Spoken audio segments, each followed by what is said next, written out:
At the restaurant, my son's wife laughed. "You're just a simple poor janitor." I smiled, and then everything changed. The insult didn't sting at first. It slipped through the air like a careless spark, tiny, almost harmless, until it landed on an old wound I had spent years pretending didn't exist. Maybe it didn't hurt immediately because the restaurant lights were too soft, glowing warmly against the polished cutlery, almost comforting. Maybe because 62 years of life had taught me how to swallow pain without letting it choke me. Or maybe because I had heard far worse from life itself than from a young woman who didn't even understand the weight of her own words.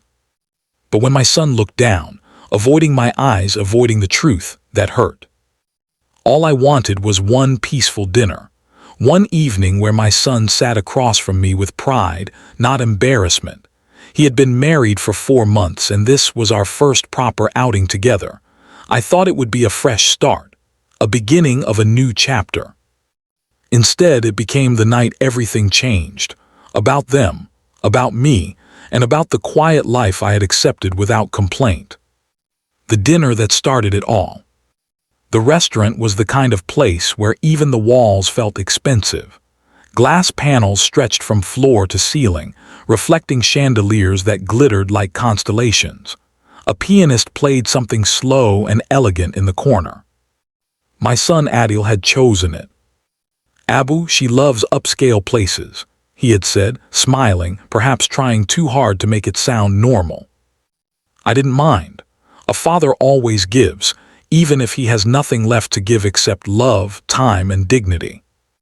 When they walked in, Elena looked like she belonged there. She wore a shimmering beige dress that moved like flowing silk. Her makeup was flawless, her perfume delicate and floral. She offered me a polite, distant smile, the kind you give to someone who doesn't matter. She belonged in that world. I did not. My clothes were neat but unmistakably old. My shoes were polished but creased.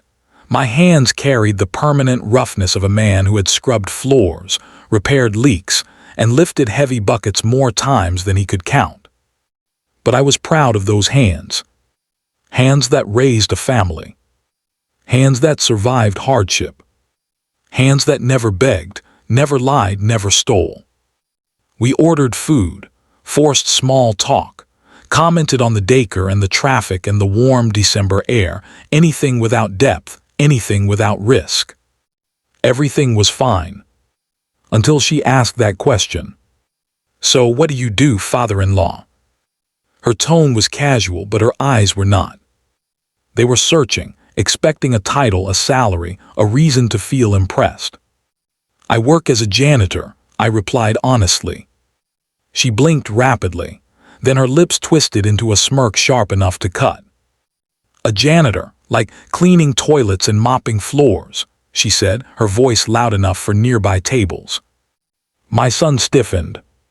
He didn't defend me. He didn't take her hand, didn't signal her to stop. He stared at the tablecloth, as if it were more interesting than the humiliation unfolding beside him. "Yes," I said calmly, "cleaning is honest work." She laughed.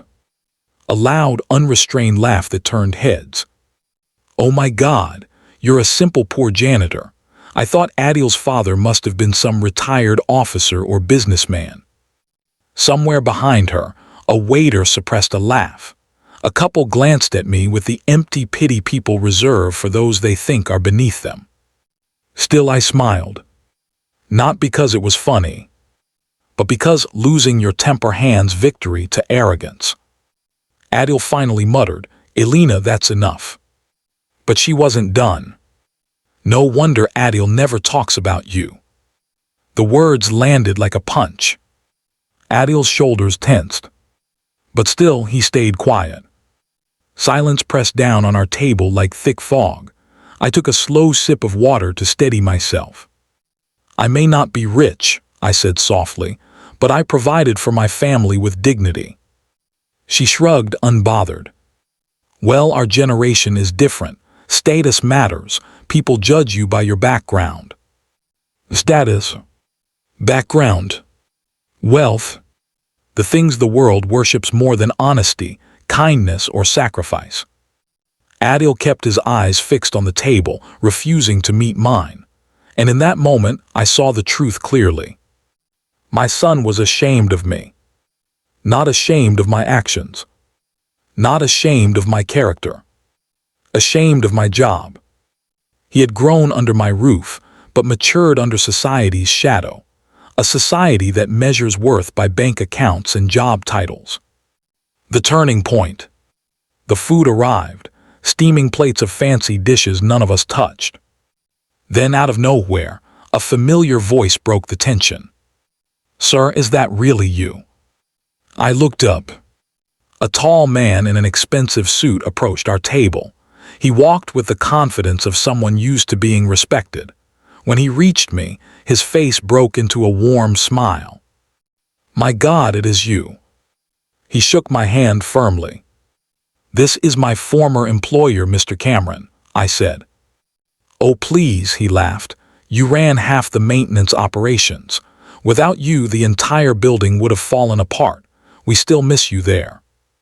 Elena froze. Adil blinked, confused. Nearby diners began to watch. Cameron glanced at them, then back at me with admiration. "People like him," he said, gesturing to me, "are the backbone of every business. Honest, hardworking, loyal, rare qualities these days." He turned to my son. "You're very lucky. Not everyone has a father with this kind of integrity." My son swallowed hard. Elena's face flushed a deep red, as if each word struck her pride. Cameron left eventually, but the silence he left behind was different. It was heavy, but heavy with respect, not arrogance. The truth I had hidden. Adil broke the silence first.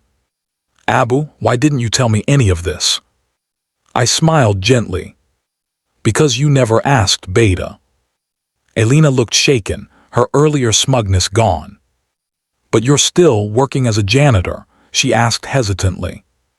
"Yes," I replied. "After your mother died, I needed steady work. I needed something reliable, and I didn't care about status, only survival, only stability." I looked directly at her. Jobs don't define a person. Hearts do. Work is never small. Only minds become small when they measure others by money. Her eyes lowered, shame replacing arrogance. Adil whispered, "Abu, I'm so sorry." But the night wasn't over. The bill arrives. The waiter placed the bill on the table. Before my son or daughter-in-law could move, I pulled out my wallet, a worn, faded piece of leather I had carried for years.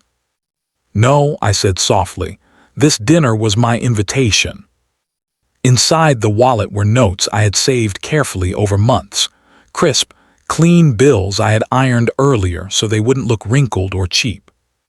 I placed them neatly on the tray. Elena stared at the money as if she'd never seen sacrifice before.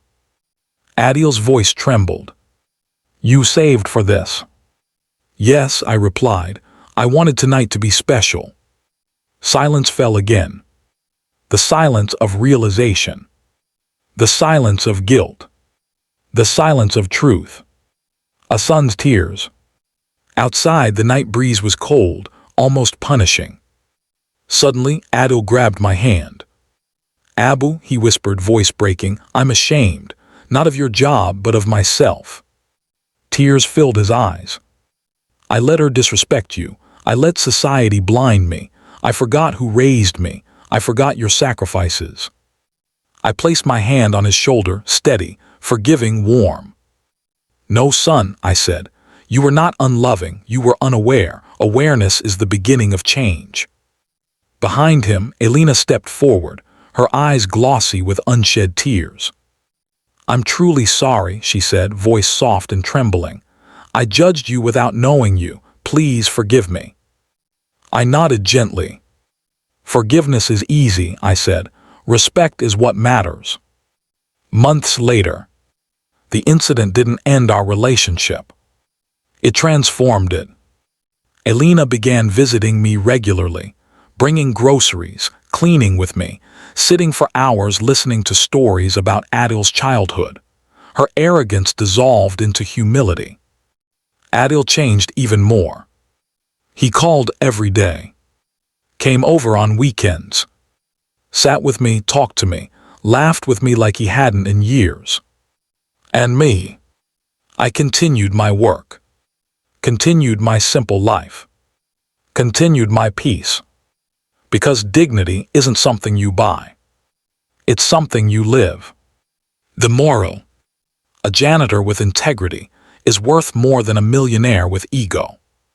Respect people for who they are, not what society says they should be.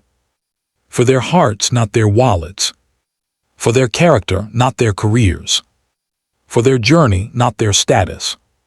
Because in the end, when life strips away money, titles, and pride, what remains is simply this: who you truly are.